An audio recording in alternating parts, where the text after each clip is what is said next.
My uncle used to lure young boys with the promise of jobs, bring them to his house, and then force them into inappropriate situations with my aunt. He'd record videos and upload them on social media, earning millions. When I tried to stop him and my aunt from doing all this, he turned on me too. What happened next will leave you shocked. Watch the video until the end, and if you like it, comment yes below. Seeing my aunt's luxurious lifestyle, I couldn't help but wish my life could be like hers. While we struggled in poverty, my aunt had everything: money, big cars, a grand home, and even a small army of servants. Sometimes I would complain to my mom, "It's so unfair, Mom. Grandfather gave Aunt such a comfortable life, but you'd ended up married to a simple vegetable seller."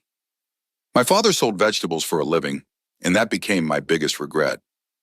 I wanted to belong to a family with status and wealth, but whenever I voiced such discontent, my mom would slap me and say, "Your father works hard and earns his living honestly.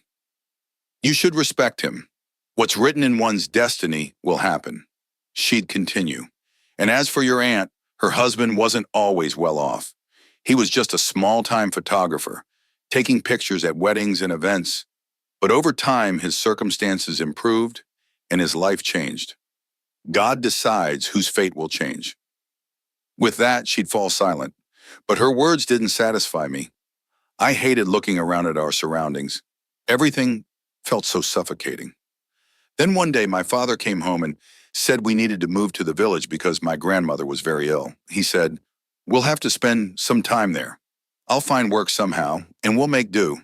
My mom quietly started packing, but I was furious. I had spent my entire life in the city. Moving to the village felt like the end of my future. I protested, saying, "Dad, how can I go to the village? I have to finish my studies and find a job. I want to stay in the city." My father replied, "Who am I supposed to leave you with? You're an 18-year-old young man. If you fall into bad company, my life's work will be ruined." To my father, I was his life's investment. I caused an uproar, insisting I wouldn't go. I demanded that they leave me with my aunt. My father hesitated, saying, "It's not right to leave you at your aunt's in-laws' house." I countered, "What in-laws? Only aunt and uncle live there. Aunt loves me so much. She doesn't have children of her own. If Mom or I ask her, she'll never refuse." My dad reluctantly agreed, saying, "Shahista would never say no, but I'm not comfortable with this." He was clearly torn. Meanwhile, my mom chimed in, "If my sister is willing, then why worry so much? I'll talk to her." I stood there as my mom called my aunt Shahista. I watched as her facial expressions changed while talking on the phone. She hung up and said, "Shahista and her husband are going out of town. She said she can't keep Salman for a while." Hearing that, I felt utterly let down. My dream of staying with my aunt and living a little taste of luxury disappeared in an instant. After hearing that, my mom's eyes filled with sadness, as if her hopes had been crushed. My father said, "Son, you'll have to come to the village. I'm not leaving you at a hostel under any circumstances. If your aunt returns, then I'll bring you back to the city." Reluctantly, I started packing my things along with my mom. But that evening, my aunt and uncle arrived at our house. My aunt kept her eyes downcast, remaining silent, while my uncle said, "As soon as I found out Salman wanted to stay with us, I canceled our trip. I even scolded Shaista for refusing him. This is a family matter. If he can't stay at our house, then where will he go?" Hearing my uncle's words made me overjoyed. My mom's face lit up with happiness, though my father looked somewhat embarrassed. He said, "Oh, no, Junaid. If you two are planning a trip, we don't mind. You and Shaista should go ahead and enjoy your trip. I'll arrange for Salman to come over once you return." My father didn't want to ruin their plans because of me, but Uncle Junaid said, "It's not a problem. We take trips 4 times a year anyway. This time we'll spend some time with Salman." Then without hesitation, he said, "All right, Salman, pack your things and put them in the car. You'll come with us right now." I quickly packed my belongings, hugged my parents, and got into the car. Uncle Junaid's reputation in the family was that he was a kind, caring person who treated everyone with love and respect. He not only doted on Aunt Shaista, but also treated every family member with great care. My respect for him increased even more because he had canceled his trip just to pick me up. This gesture was proof of his genuine affection. As soon as I sat in the car, I turned to my aunt with a smile and said, "You're so lucky to have such a great husband." She simply glanced at me and then turned to look out of the window. I went back to gazing at the scenery outside. I'd always dreamed of riding in big fancy cars. Part of me wished Aunt Shaista would adopt me so I could live a life of luxury at their home. There wasn't much age difference between Aunt Shaista and me. She was only 7 or 8 years older than me. Aunt Shaista was around 26 years old, a beautiful and youthful woman. Meanwhile, there was a 10-year age gap between my mom and her. My mom had two younger brothers who lived abroad, making her the oldest of four siblings. My parents left for the village, and I moved in with Uncle Junid and Aunt Shaista. Their house wasn't just a house, it was a magnificent mansion. Uncle Junaid gave me a room and said, "You can stay here comfortably. If you need anything, just have it brought to your room. No problem." They gave me complete freedom. Then Aunt Shaista added with a smile, "Yes, don't worry. Just make sure to go to bed early and attend college on time in the morning. I don't want your studies to suffer. From now on, you're our responsibility, and I'll personally look after you." Hearing Aunt Shaista say this, I smiled. Later that night, at around 10 p.m., she brought a glass of milk to my room. She said, "Drink this and then get some rest." Although I wasn't planning to sleep, I wanted to explore the huge mansion and maybe go up to the roof. Still, I took the glass from her, drank the milk, and within moments I felt my eyelids getting heavy. It felt as if a great weight had been placed over them, and I couldn't keep them open anymore. Even though I'd planned to wander around and see more of the house before going to bed, the milk had made me drowsy. My curiosity about exploring the mansion remained unfulfilled as I drifted off to sleep. I unexpectedly drifted off to sleep and didn't wake up until 8 in the morning when my aunt's loud voice startled me. "Salman, get up! You're going to be late for college," she shouted. I jolted awake surprised. It was unusual for me not to have woken up for the dawn prayer, or at least by 6. What amazed me even more was how deeply I had slept in this new place. I hadn't woken up even once, though I was accustomed to waking multiple times at night to drink water. I stared at my aunt in confusion. She looked completely exhausted. Her face showed signs of fatigue, and her eyes were bloodshot as if she had been awake all night. "Auntie," I said, "I've never slept this much before. If you hadn't woken me up, I would have missed college. But what happened to you? You look like you didn't sleep at all." My aunt avoided eye contact and replied, "Oh, it's nothing. I often can't sleep at night. Your uncle puts on a movie, and I lose track of time. I sleep during the day. Once you go off to college, I'll be able to get some rest because your uncle will also leave for work." Her words reassured me. I got ready and left for college. When I returned, I found that she was indeed sleeping soundly. The housekeeper brought me food, and after eating, I decided not to go straight to my room. Instead, I wandered through the mansion. This was my chance to explore the house freely. I had visited my aunt's house several times before, but I'd never gone beyond the drawing room. Whenever my mother and I came to see my aunt, we'd sit there and leave soon after. This was the first time I was staying at her house, and it felt different. My father had never encouraged frequent visits to avoid imposing on them. He also worried that seeing my aunt's wealth might make my mother or me feel inferior. That's why he rarely allowed us to come here. As I moved from room to room, I eventually reached the back of the house where a few rooms remained unexplored. Opening the door to one of them, I was stunned. It looked like a studio. A green screen backdrop hung behind a beautiful canopy bed, draped with delicate netting. Plush pillows and soft bedding gave the setup a luxurious feel. I noticed cameras mounted at various angles, large professional cameras on stands. I couldn't help but touch them, curious about their purpose. Lying down on the bed, I was amazed at how comfortable it felt. I had never experienced such a soft mattress before. I examined the room closely, wondering why there was a studio here. I knew my uncle had a studio in a prime location in the city. Why would there be a similar setup at home? After spending some time there, I moved to the next room. It was set up similarly, but had different decor and curtains. The cameras were positioned the same way. In the third room, the design was again unique, but there were no cameras installed. Perhaps the cameras were used here as needed. These 3 rooms were like fully equipped studio spaces. I left, still puzzled, only to encounter one of the housemaids. She immediately confronted me with a stern tone. "What are you doing here? Sir will be very upset. No one is allowed in these rooms. We're not even allowed to enter them for cleaning." Caught off guard, I quickly nodded and said, "I didn't know." So I left, but now I understood that these were my uncle's studio rooms. Did he shoot anything at home as well? The maid glanced at me and replied, "We don't know much about it. He never uses that room when we're around. If he does so in our absence, we wouldn't be aware. But it's best if you stay away from there now, because if the boss sees you again, he'll create a big scene." Once a new worker accidentally entered one of those rooms. Not only was he fired on the spot, but he was also beaten. Hearing this, I left that area and returned to my room.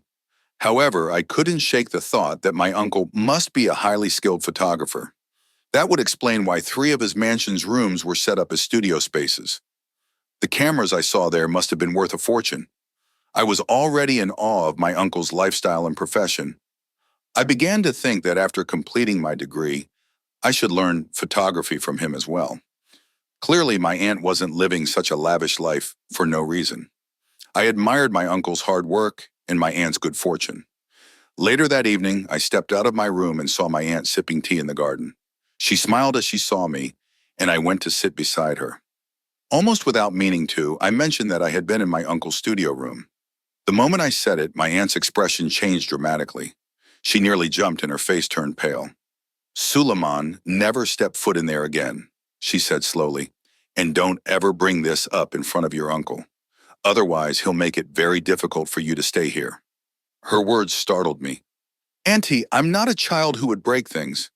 I only went there by mistake, and once I saw the equipment, I stayed a while because I'd never seen such expensive and high-quality cameras before." My aunt shook her head firmly. "You don't understand. He's extremely possessive about his work. He doesn't tolerate anyone stepping into his workspace, so for your own good, don't mention it to him." Her warning left me speechless. I nodded silently. That night, just as before, she brought me a glass of milk. Once again, I fell into a deep sleep without realizing it. By the time I woke up, it was morning.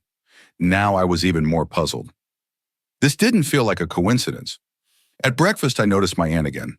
She sat at the table looking utterly drained. Her face showed the same fatigue as before. Dark circles under her eyes, a pale complexion, and red, tired eyes. I asked quietly, "Auntie, are you feeling okay? It seems like you have a headache." She gave me a faint smile and replied, "Oh, it's not just my head. My whole body aches. It's just age catching up with me." Her words took me by surprise and I laughed. "Auntie, if you're getting old, then I must be getting old too. How can someone at 26 already feel old?" She didn't respond, but I kept watching her closely. It really did look like she had aged prematurely. Her face had a weariness that didn't match her age. The dark circles under her eyes and her overall appearance startled me. My own mother, who was 15 years older than her, never looked this tired.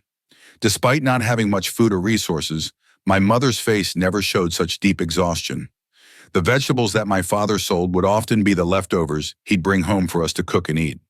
In contrast, at my aunt's house, there were lavish meals prepared daily.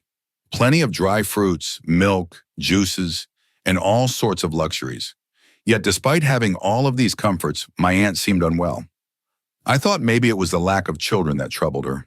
She and my uncle had been married for almost 7 or 8 years, and they were still childless. Pondering over this, I went to college, and the day passed by without me even noticing. I rarely crossed paths with my uncle, Junid. He spent most of his day out of the house, presumably at his studio, though I didn't know for certain.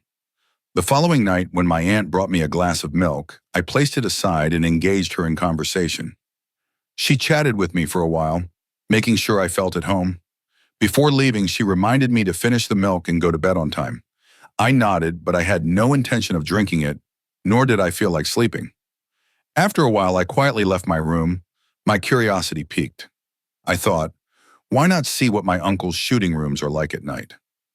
A growing ambition had taken root within me. I wanted to learn my uncle's trade, become wealthy like him, and secure a bright future. Moving silently, I approached the rooms. One of the doors was slightly ajar, and I heard voices coming from inside. As I neared, I recognized my aunt's voice. She was pleading, her tone weary and desperate. "I'm so tired," she said, her voice trembling. "I don't know how many nights it's been since I last slept. Don't you have any mercy on me? I'm your wife, after all. Can't you respect that even a little?" Hearing her distressed voice made my heart race. I peeked inside, and what I saw left me stunned. My aunt stood there dressed in a way that made me instantly look away out of embarrassment. Then I reasoned that perhaps, as a married couple, they had come to this room for some personal time. But then my gaze fell upon the man on the bed, a stranger wearing nothing but a skimpy outfit.